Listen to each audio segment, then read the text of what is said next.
اللہ الرحمن الرحیم اللہم صلی علی محمد و آلہ و اطرتہ بعدد کل معلوم لک۔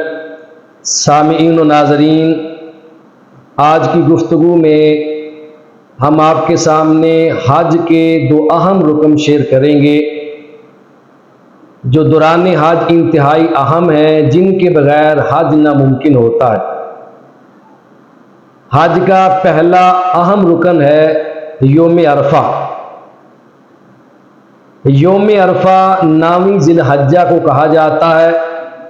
نامی ذی الحجہ میں وقوف عرفہ کرنا یہ حج کا رکن اعظم کہلاتا ہے۔ وقوف کا معنی ہے ٹھہرنا، اور عرفہ میدان عرفات کو کہتے ہیں۔ میدان عرفات میں نامی ذی الحجہ کو زوال سے لے کر 10ویں ذی الحجہ کی فجر تک، اس ٹائم کے دورانیے میں جو شخص تھوڑی دیر کے لیے بھی میدان عرفات میں ٹھہر گیا وہ حاجی کہلائے گا۔ اور فقہا نے لکھا ہے اگر وہ اس دوران کے اندر وہاں پر سویا ہوا پایا گیا یا وہاں پر بے ہوشی کی حالت میں پایا گیا، دونوں صورتوں میں وہ بندہ حاجی کہلائے گا، اس کا حج مکمل ہو گیا، کیونکہ حج کا سب سے بڑا رکن اور حج کا رکن اعظم وقوف عرفہ ہے۔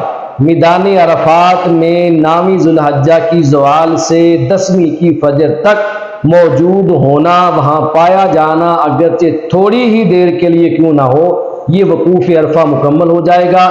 اور وقوف عرفہ حج کا اہم رکن ہے، اس کو ادا کر لینے سے بندے کا حج ادا ہو جاتا ہے اور بندہ حاجی کہلاتا ہے۔